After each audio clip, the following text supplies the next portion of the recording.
Bonjour chers abonnés, j'espère que vous vous portez bien ce matin ensoleillé de mon côté. Du côté d'Orléans, il fait plutôt beau pour une période d'hiver. Bon, vous vous demandez bien pourquoi ces lunettes. C'est juste que j'ai eu envie de faire le guignol un peu en début de vidéo. Mais bon, ça ne me réussit pas trop. Et en plus, il n'y a pas beaucoup de soleil. Donc, du coup, je vais porter mes lunettes de vue. Commencer ma vidéo et partager avec vous cette nouvelle expérience. Je vais porter mes lunettes. Donc aujourd'hui, on se retrouve pour une vidéo en continuité avec la précédente, où je disais tantôt, on peut réussir sans toutefois être pareil que les autres. On peut, chacun a son étoile, chacun a au fait sa route dans ce bas monde. Aujourd'hui, je vais vous parler d'un sujet encore qui me concerne. Parce que j'aime bien partager mon expérience avec vous, parce que je sais que c'est des trucs qui arrivent. Et c'est des trucs que vous remarquez au quotidien. Aujourd'hui, je vais encore partager mon expérience avec vous. Et c'est un sujet très sensible en Afrique. Très sensible. Et plus précisément au Cameroun où j'ai grandi. Et j'ai passé j'ai passé toute mon enfance et une grosse partie de mon adolescence. Le sujet dont je vais vous parler aujourd'hui, c'est le sujet des piercings. Plus précisément, les piercings chez les hommes. Parce que chez les femmes, encore, ça passe. Ça passe encore chez les femmes. Parce que si une femme a, par exemple, je vais dire un exemple, le nez percé, la langue percée et tout, ça passe encore. Mais quand on voit un homme au quartier avec les boucles d'oreilles, le piercing et tout, on s'est dit, non, ça, soit c'est un bandit, soit c'est un tchelé. Ça, c'est quelqu'un très peu recommandable. Aujourd'hui, je vais vous parler de ça. Pour la petite histoire, j'ai fait mon premier piercing à l'âge de... J'avais environ 15 ans. Je me rappelle bien de la classe, mais plus exactement de l'âge. Je faisais seconde. Pour ceux qui connaissent, seconde au lycée classique de Bafoussam. Et comme je disais tantôt, j'ai eu mon premier piercing. Je me suis percé l'oreille gauche. À ce moment-là, c'était vraiment très compliqué. Compliqué dans le sens où, au quartier, quand on voyait un enfant avec l'oreille percée, on savait que non, ça c'est un enfant, ça c'est un voyou, c'est un bandit. Qu'est-ce qui peut bien apporter de beau à une famille? Parce qu'on sait déjà, quand c'est comme ça, bientôt ça sera le vol, bientôt ça sera les agressions, soit peut-être il va même devenir, on dit souvent même PD. Ce qui m'avait d'abord motivé de percer mon oreille gauche, c'était que je marchais avec un ami, un très bon ami à moi. Hans Stéphane, pour ceux qui connaissent. C'était quelqu'un qui avait un peu la même vision de vie que moi. Donc, on était des personnes très joyeuses. Donc, on était des personnes vraiment qui aimaient tout ce qui était, voilà, la vie, profiter, être toujours en joie, toujours en déplacement, c'est-à-dire marcher partout au quartier, voilà. Et on aimait aussi beaucoup les jeux vidéo, énormément. Voilà alors une période de fête. Nous étions en décembre quand j'avais 15 ans. Ça devait être peut-être en 2010 ou 2012 par là. Voilà alors. Mon ami arrive à la maison chez moi avec l'oreille percée.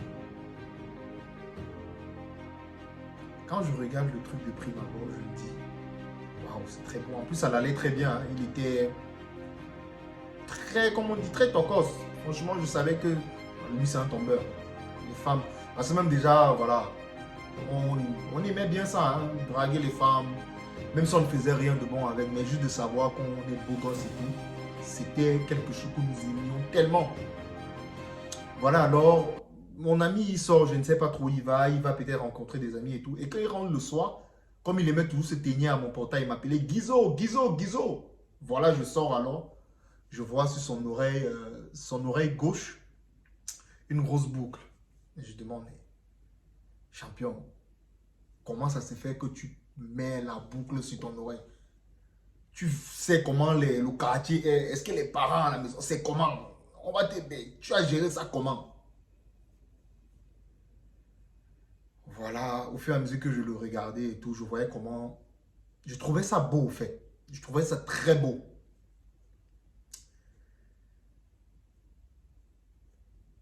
Moi, de mon côté, je me suis dit, pourquoi ne pas le faire? Qu'est-ce qu'il y a de mal à le faire?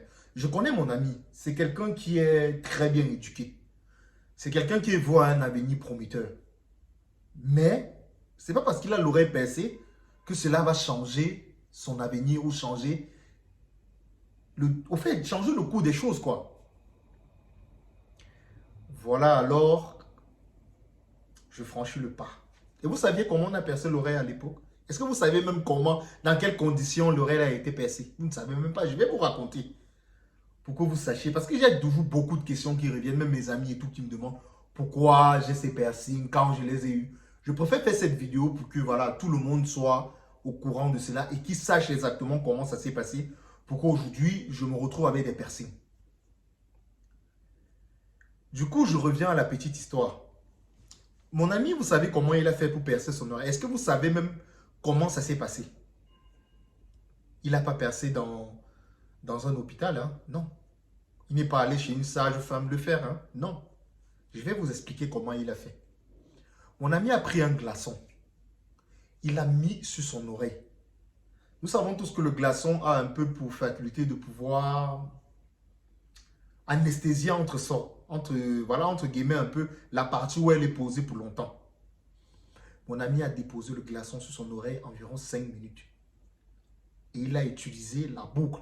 Vous savez que la boucle a un crochet un peu plus mince. Il a utilisé la boucle pour percer. Il a percé, il a mis le fermoir et tout. Bon, c'était une boucle en or quand même, parce qu'on l'a conseillé. C'est là pour éviter que l'oreille, autant pour moi, ne s'affecte et que par la suite, ça prend d'autres proportions. Le donne que je suis, alors je vois le truc, ça me plaît. Voilà, je veux aussi être beau gosse, mon frère. Je veux aussi me mirer comme c'est du lui. Je suis un tombeur, voilà. C'est la jeunesse, hein. Je ne dis plus aujourd'hui que c'est d'actualité, mais c'est comme ça, c'était comme ça dans ma jeunesse. Je m'aime sentir beau. Je m'aime toujours me sentir bien dans mon corps, quoi. Et moi, ça passait généralement par mon physique. Voilà, alors, en sachant bien qu'à la maison, j'avais des parents qui ne pouvaient pas. La chance que mon ami avait, c'était que ses parents acceptaient au fait, parce que son père, c'était quelqu'un qui était assez ouvert d'esprit. Donc, pour lui, ça ne le dérangeait pas d'avoir son enfant, soit qui s'est teinté les cheveux, ou bien qu'il y a une boucle à l'oreille. Pour lui, ça ne le dérangeait pas. Pareil pour sa mère. C'était des personnes vraiment qui avaient l'esprit occidental, parce que leurs parents voyageaient tout le temps. Son père était quelqu'un qui venait en Europe tout le temps. Sa mère aussi, vous voyez, tout le temps, il y avait toujours les Blancs chez eux. Il y avait des personnes voilà, de l'extérieur toujours qui venaient à la maison. Donc, ils avaient eu le temps de comprendre que ce n'est pas ça qui définit un enfant. Mais chez moi, ce n'était pas le cas. J'avais des parents traditionnels. Quand je dis traditionnel, vous comprenez de quoi je parle. Tout doit être carré. Tu dois être bien coiffé. Tu dois être bien peigné. Tu dois être toujours droit. Mais ils savaient qu'ils avaient mis au monde un cas, un vrai cas social. Si vous regardez la vidéo précédente, vous allez comprendre de quoi je parle. Voilà, alors je vois le truc, ça me plaît et tout. Je dis, bon, je vais traverser le pas. Je vais chez mon ami. C'est là où il m'explique comment il a fait pour percer son oreille. Comme je venais de vous dire, je me dis, la douleur, qu'est-ce qu'on en fait? Qu'est-ce qui se passe? Tellement je voulais le faire que j'ai dit à mon ami, je le ferai. On va le faire maintenant. Et lorsqu'on met la glace comme ça, on perce le truc. Malgré que la douleur était infernale, je suis allé jusqu'au fond. J'ai dit au fond, jusqu'au bout. J'ai dit malgré que ça est en train de me déchirer l'oreille et tout, malgré que ça fait mal, je vais aller jusqu'au bout. Et vous savez pourquoi? Parce que c'est quelque chose que je voulais. C'est quelque chose que je voulais.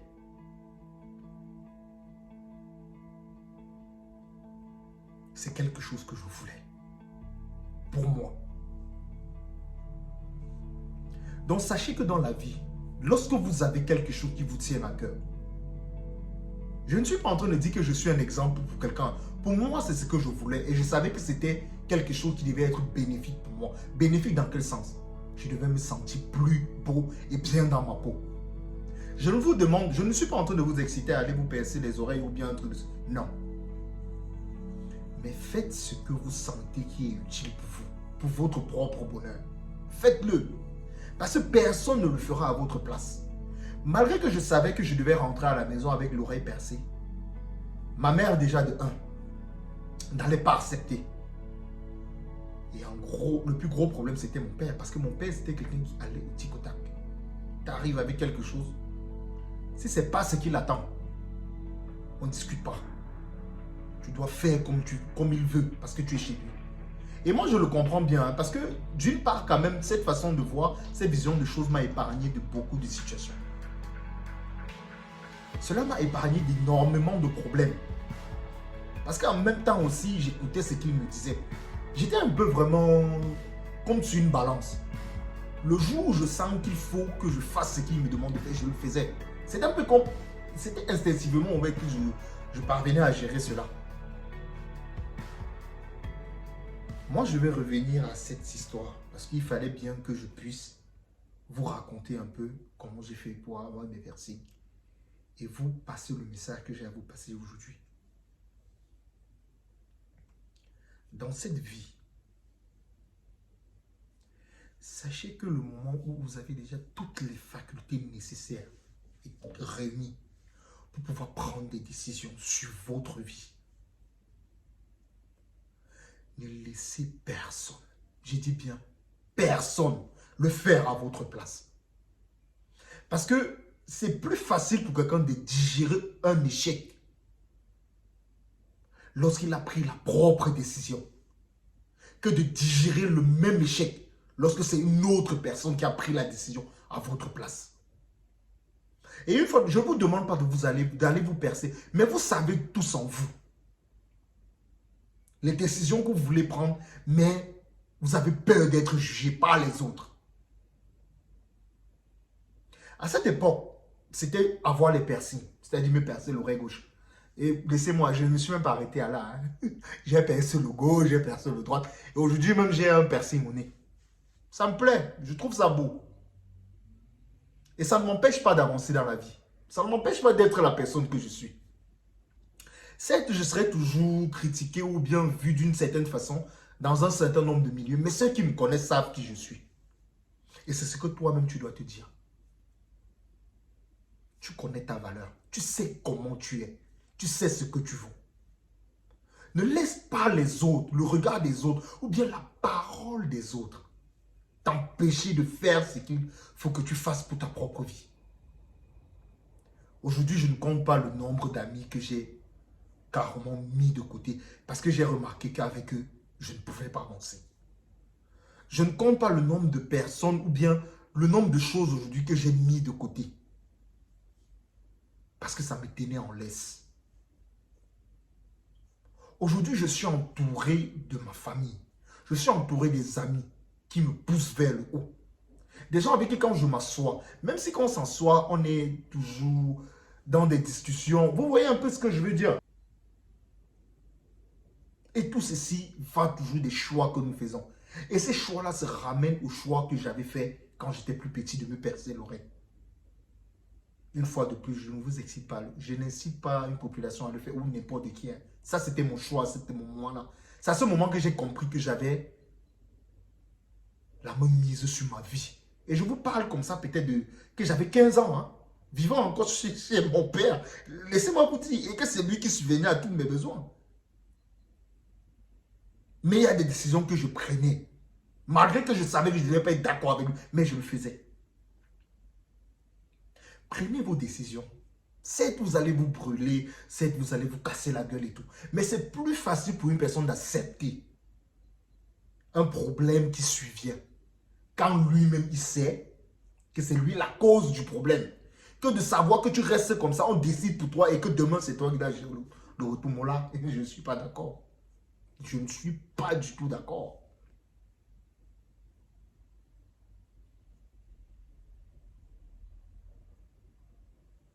Bon nombre de personnes aujourd'hui, quand ils me regardent, ils me voient, ils ne pourraient jamais imaginer à un moment donné que je pourrais être où je c'est pas pour dire que je suis arrivé à un niveau, hein, mais ils ne pensaient même pas que je devais arriver là où je me trouve actuellement. Ils ne pensaient pas cela. Ils te disaient, ah, l'enfant là, l'enfant qu'on voit au quartier toujours en train dans les fêtes et tout, l'enfant qu'on voit toujours comme ça et tout, et tout, tout. Même je vous parle même dans ma propre famille. Ce qui est regrettable. Parler des oncles, des tantes et tout. Les gens qui viennent pas très loin de chez vous, mais ils ne viennent jamais vous rendre visite à la maison. Parce qu'ils se disent que non, l'enfant là, il sait à quoi. 2 ans, 3 ans, quand il commence à comprendre que non, c'est plus pareil, c'est plus cet enfant qu'on a regardé qui ne pouvait rien nous apporter. Là maintenant, les données commencent à changer. Mes amis, n'ayez pas la peur de dire que non, n'ayez pas peur. Même le Seigneur en haut là ne peut pas vous punir pour ça. Moi, je suis des fois très gentil, mais des fois très intransigeant sur un certain nombre de choses. J'accepte pas un certain nombre de choses. Il y a des trucs que j'accepte pas.